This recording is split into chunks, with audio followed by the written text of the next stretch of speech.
what do Madagascar people feel about Black Americans? Well,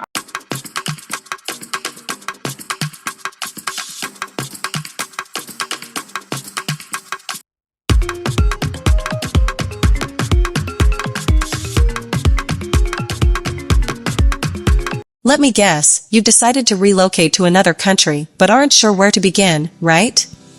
Trust me, I get it, and it's understandable to feel a little overwhelmed by it. Relocating abroad might benefit from a little planning if you're in need of it. What do you think? Well, I have just the thing for you. My guide is an all-in-one package for every single question you might have regarding relocating abroad, literally everything you could think of.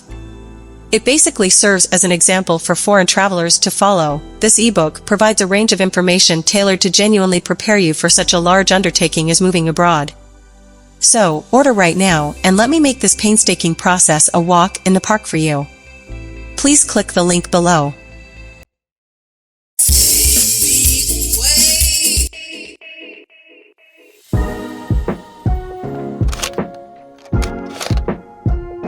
Peace and love, family. Welcome to the Unapologetic Nomads. Thank you for tuning in. On this day, we went to visit the Queen's Palace, which is located on the highest point of the city of Antananarivo, Madagascar. So this is the highest part of the highest city? point of the city, yeah. Ah, the statue. Up here, you can see the whole city, and we were taken aback by all the beautiful views. Yeah, this is nice.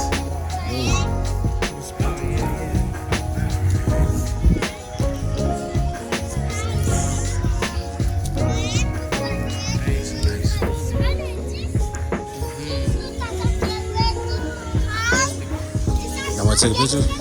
Yes. Is this a good place, Ayla? Yes.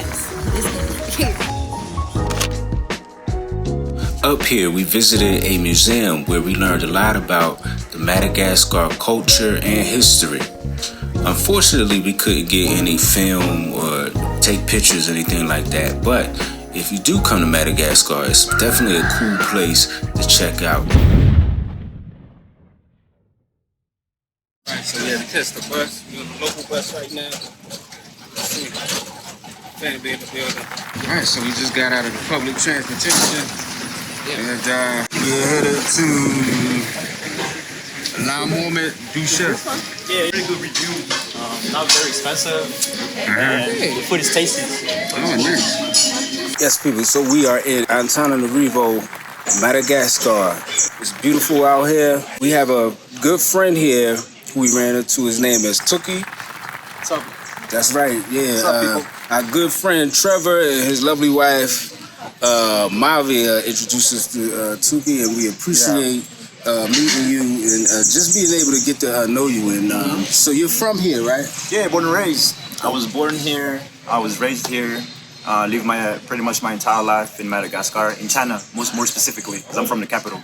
Oh. So yeah, it's a cool vibe out here, man. Compared to other places in the world, it's really special. It is. It's very unique. It's different from anything we've ever experienced. So what's the best thing about Madagascar? The diversity, biodiversity. It's always good to mention the fact that 80% of our vegetation, flora and fauna, is endemic to Madagascar. Can only be found on this island. Some of the trees, some of the animals, the lemurs. Yeah, even the people, like they look a little different because they have a very specific complexion. Compared to other countries and places in the world. Yeah, that's true. You speak good English. I know you told me you listen to hip hop and things like that. So, like, what do Madagascar people feel about Black Americans? Well, I mean, personally, I can only speak for myself as of now. I owe a lot to the African American culture because that's how, hip hop, basketball, and everything. That's how I got to speak English like that. The whole history that civil rights movement, Martin Luther King, and everything. So I think I respect African American culture so much, and I owe a lot to it. I wouldn't be here right now, and I wouldn't be this version of Tuki.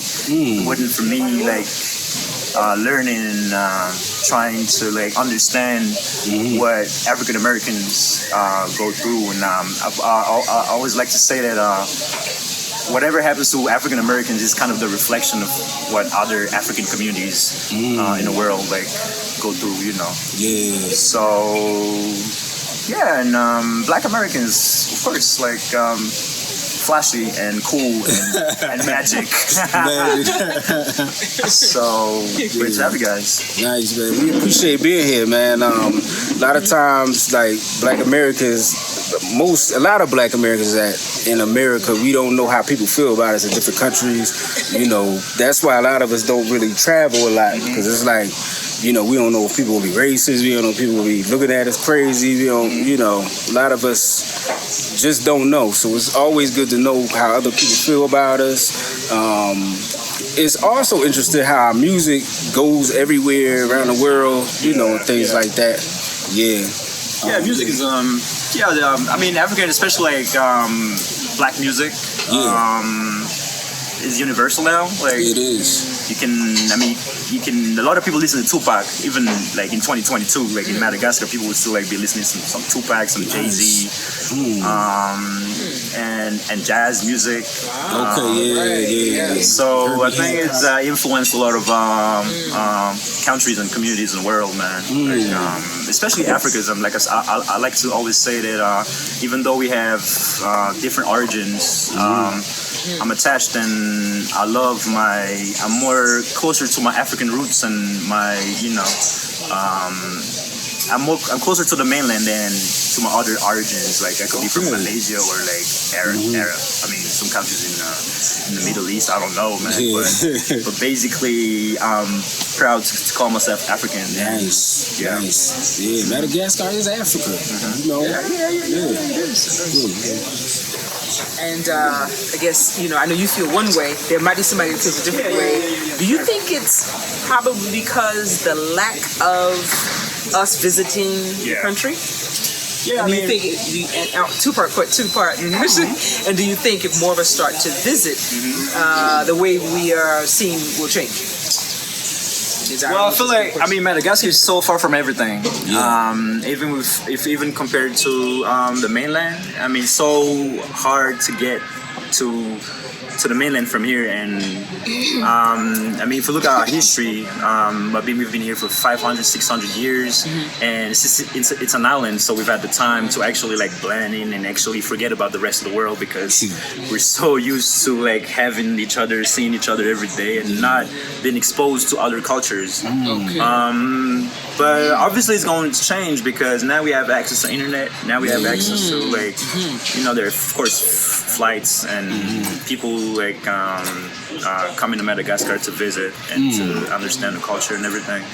I hope it's going to. We're going to become more open to, you know, the good that comes from outside. Yeah, definitely. The good that comes from outside. Because there's a lot of things coming in from outside, so I hope we do a better job at like keeping the good things. The good, yeah. Positive, that's important, man. That's important. But definitely as travelers, Black American travelers, we have gotten positive response, you know, from the people here, the Malagasy people, which I say thank you to you guys for being welcoming and inviting, you know. So we haven't experienced any kind of problems, you know. So it's been a really great visit thus far. So we're looking forward to a lot more adventures here in Madagascar. So thank you also for taking us around and doing this, you know. So definitely. Sure, I'm having a great time. It's really fun to have you guys around, and it's great that you get to see what real Madagascar is, not just the bougie places and stuff like that. Just the you know what, we've been able to go on a local bus, like one of the main ways of moving around here. A little small bus, a little taxi, like those old French cars they call taxis. Yeah, it's really fun. There's a lot to discover, and lots to understand, you know. Something that I forgot to mention is when it comes to Americans, and especially African Americans, is that a lot of people in Africa would look up to African Americans because they brought the culture, you know, saying, talking about hip hop and everything. Okay. But in general, like American culture and, you know, American English, part of that is something that like people look up to. People want to sound American. People want to. People want to talk, walk, and talk like get Lil Wayne and like. Stuff like that. I mean, So anything that comes from the States is that's what we want to be like now. Go through like watching movies and stuff. Like it's a lot of culture that's people think it's our culture. Like when you see strippers or you see drug dealers, gangbang and stuff like that. But really, that's not. You know, that's not all of our culture. You know what I'm saying? Well, I mean, it's a long conversation, but I feel like they're a group of people that would want like African Americans to be you know, seen as drug dealers and you know negative people in the community. So yeah, I don't know if it's getting political talking about that, but I feel like no. It's something that's shown to you, shown to the world, like through TV. But like when you go to America, you know, like my family, everybody's working, has businesses. You know, even with my wife's family, you know. Yeah, tons of business owners in my family. Business, friendly, just good people to just chill with. You know, like to laugh and talk, and you know, maybe crack jokes. You know, tell stories and sit around. You know, we have really close knit families. That too. Yeah, very close knit families. And don't get me wrong, that other side is there too. You know, you do have that other side, but it's not. That's not all of us. It's not every all of us. Yeah. And I'm not saying nothing's wrong with like all of that, but I mean it's a part of life because we see that everywhere we go. You know, it's always a certain parts that has like you know drugs or drug dealing.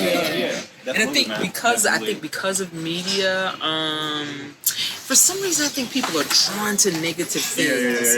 And I think the negative kind of overshadows the positive a lot of times. So what you see in the media, people think, oh, that's what's it. That's what's running. It's a program running all the time. But that's not reality. Everybody's not running around acting like that and doing all kinds of weird things. You know, so for the most part, like I said, we have a lot of close-knit families, people, you know, coming together, you know, doing different things, people with a lot of businesses. Yeah. When it comes to like things that are important to you as a Madagascar person, like what is extremely important to you? Family first. Family first. We have extreme family values that you will see from the north to the south, like and it goes and you know it gets us to talk again about tribalism because people want to keep their identity. You know, people want to keep their family values, and it's extremely important to you know.